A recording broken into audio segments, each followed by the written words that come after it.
আমরা এই ফ্রিজের কম্প্রেসারটা দেখব।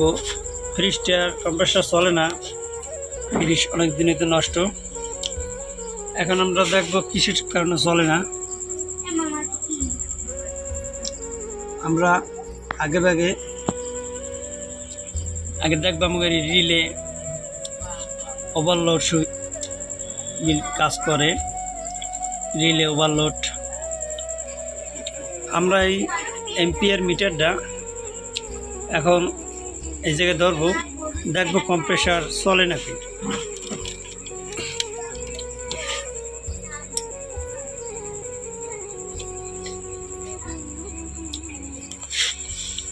সুইচটা দাও, সুইচটা দাও। আমরা সুইচ অন করলাম, দেখেন 5 আইলো,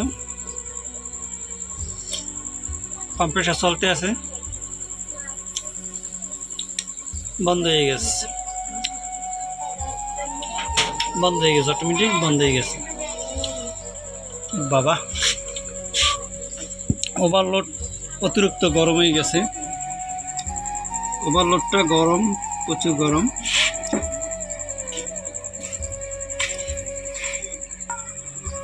ওভারলোড ফুল গরম হয়ে গেছে। এখন কিসের কারণে অটো কাট করে বন্ধ হয়ে যায়, মানে ওভারলোড অতিরিক্ত গরমে বন্ধ হয়ে যায়, কিসের কারণে এটা আমরা দেখব।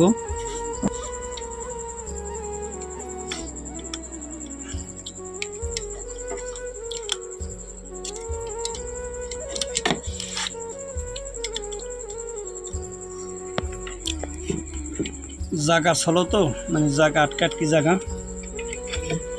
এটা খুলে ফেলাইলাম।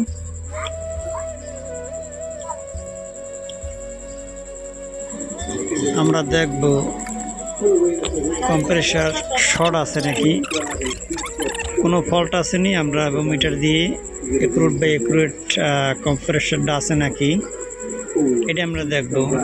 কয়েল বডি আছে নাকি এটা আমরা দেখতে আছি। আমরা কমন সাইডে ধরলাম, কমন সাইডে আমরা ধরলাম,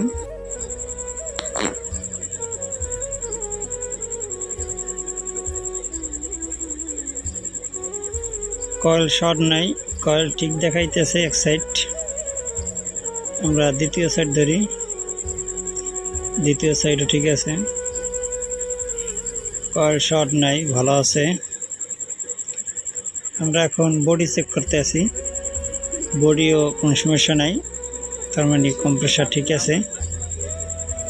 আমাদের এখন যে সমস্যাটা আমরা পাইলাম, ওভারলোড আর রিলে সমস্যা আছে। এটা ওভার হিটের কারণে বন্ধ হয়ে যায়, মানে স্লো হয়ে গেছে। আমরা এগুলা ফালাই দিয়ে নতুন তো আমরা লাগাবো, লাগায়ে আবার দেখাবো। বসানো কমপ্লিট।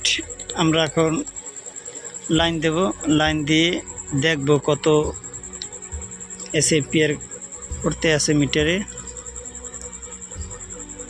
আমরা লাইন অলরেডি দিছি 5 ভোল্ট, 5 ভোল্ট শো করছে। আস্তে আস্তে কমবে, ফ্রিজটা অনেক দিন হইতে বন্ধ ছিল। দেখেন 4 ভোল্ট এসেছে। এভাবেই সূক্ষ্ম করে আমার বাসার যে কোনো ফ্রিজ সূক্ষ্মভাবে আপনি যদি ট্রাই করেন, এভাবে ফিটিং করেন, রিলে ওভারলোড টেস্ট করেন, অবশ্যই